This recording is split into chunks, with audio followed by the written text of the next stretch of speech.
नमस्कार, मैं अनुराग। मध्य प्रदेश में क्या फरार आरोपियों की गिरफ्तारी के लिए पुलिस को किसी मंत्री, विधायक, नेता से परमिशन लेना पड़ेगी या इस बात का ध्यान रखना पड़ेगा कि किसी फरार आरोपी की गिरफ्तारी से कोई मंत्री, कोई सांसद या कोई नेता नाराज ना हो जाए?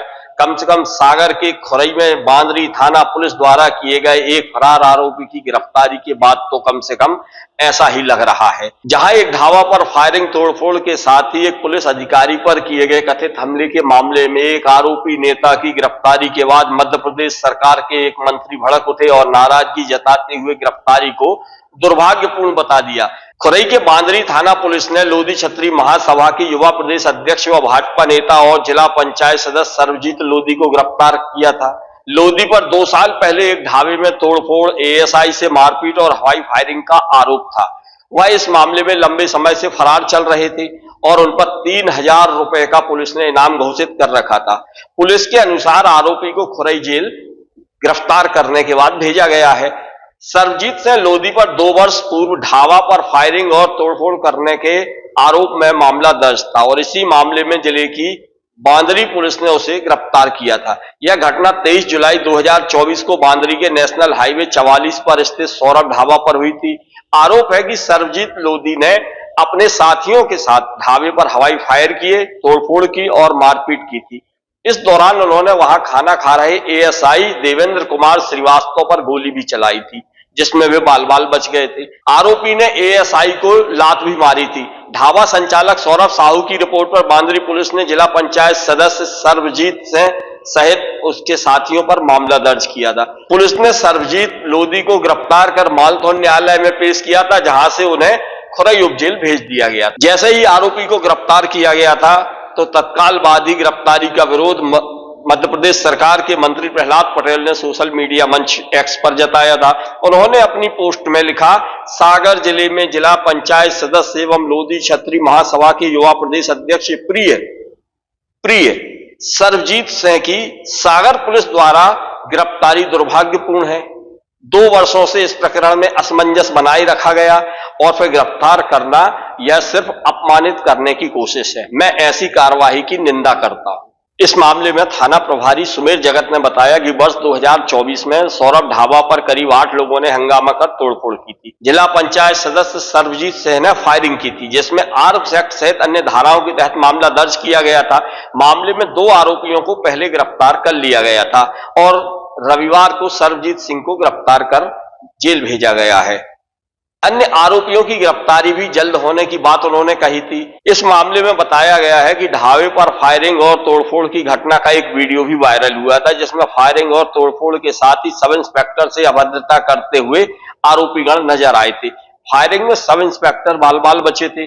सर्वजीत लोधी के खिलाफ वर्ष 2024 से मामला दर्ज था।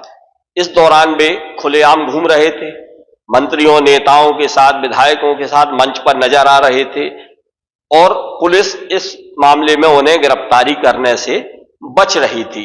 यही सवाल अब पुलिस के लिए गले की फांस बना हुआ है कि जब आरोपी सामने दिख रहा था 2 वर्षों से, तो उसकी गिरफ्तारी क्यों नहीं की गई थी। फिर भी अब जब गिरफ्तारी हुई है तो मामला भी बनेगा और न्यायालय में भी चलेगा और यदि आरोप साबित हुए तो सजा भी होगी। लेकिन मंत्री जी विरोध कर क्या साबित करना चाह रहे हैं? यदि आरोपी लोधी समाज से है तो कानून से ऊपर है क्या? स्वयं सरकार में होने के बावजूद इस तरह का विरोध करने का मतलब क्या है? इसके पहले भी एक वाकया दमोह जिले से जुड़ा हुआ है। उस समय प्रहलाद पटेल यहां से सांसद और राज्य मंत्री हुआ करते थे। उस दौरान भी एक मामले को लेकर मंत्री प्रहलाद पटेल खासी चर्चा में रहे थे। दमोह में एक दलित युवक द्वारा की गई आत्महत्या के मामले में 2 लोगों पर पुलिस ने आत्महत्या के लिए प्रेरित करने के मामले में मामला दर्ज किया था। संयोगवश दोनों आरोपी मंत्री प्रहलाद पटेल के समर्थक थे। पुलिस द्वारा एफआईआर दर्ज करने के बाद मंत्री प्रहलाद पटेल ने जमकर पुलिस पर नाराजगी जताई थी। पुलिस सुरक्षा भी लौटाने के लिए एसपी को निर्देशित किया था। मंत्री के दबाव का ही नतीजा था कि इस पूरे मामले की बाद में सीआईडी को जांच सौंप दी गई थी। आज यह सीआईडी जांच किस स्तर पर है, क्या इसका नतीजा है, कौन इसमें आरोपी है, यह आज तक किसी को नहीं मालूम है। ऐसे मामलों में आरोपी के पक्ष में खड़े होने और मामले को दूसरा रंग देकर जातिवाद का तड़का कैसे लगाया जाता है, इसका अंदाजा मंत्री प्रहलाद पटेल के भाई और नरसिंहपुर के पूर्व विधायक और स्वराज कैबिनेट में राज्य मंत्री रहे जालम सिंह पटेल के फेसबुक पोस्ट से लगाया जा सकता है, जिसमें वह गिरफ्तार आरोपी सर्वजीत लोधी के पक्ष में लिखते हैं कि लोधी समाज के युवा कार्यकर्ताओं को बदनाम करने, उनका अपमान करना एवं उन्हें उकसाने के मामले लगातार सामने आ रहे हैं। मगर अपनी पोस्ट में उन्होंने यह नहीं बताया कि गिरफ्तार आरोपी सर्वजीत लोधी पर गंभीर धाराओं के तहत मामला दर्ज था और वह अब तक राजनीतिक संरक्षण और पुलिस की लचर कार्यप्रणाली के चलते ही बचता रहा था। अब जब पुलिस की जांच पूरी हुई तब गिरफ्तार किया गया। अब पुलिस उसे गिरफ्तार न करती तो क्या गुलदस्ता देकर स्वागत करती?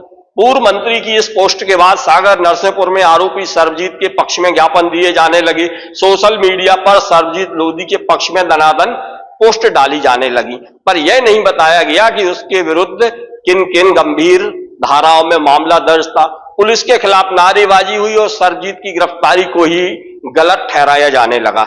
इस मामले को एक तरफ अगर कर भी दिया जाए तो फिर भी प्रदेश में ऐसे कई घनघोर जातिवादी नेताओं की भरमार है जो समय समय पर अपनी जातिवाद प्रेम और आपराधिक तत्वों के पक्ष में पूरी बेशर्मी के साथ खड़े हो जाते हैं।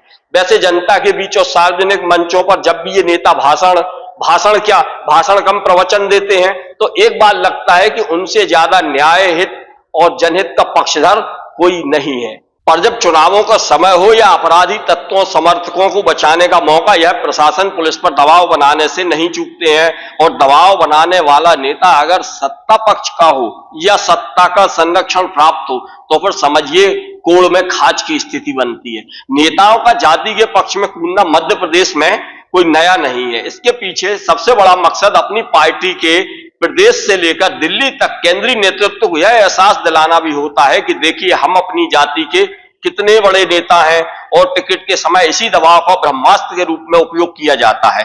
बहरहाल एक फरार आरोपी की गिरफ्तारी के पक्ष में प्रदेश के एक मंत्री का पोस्ट करने के बाद भी मुख्यमंत्री से लेकर राष्ट्रीय नेतृत्व तक का चुप रहना भी बताता है कि इस तरह के मामलों को भाजपा अब गंभीरता से नहीं लेती है। यही हाल पिछले 2 दिनों से दतिया में भाजपा उम्मीदवार घोषित होने के बाद से है।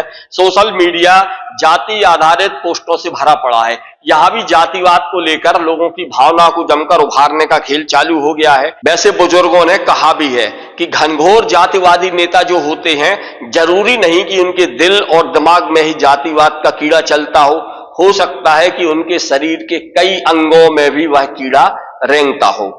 नमस्कार, मैं अनुराग।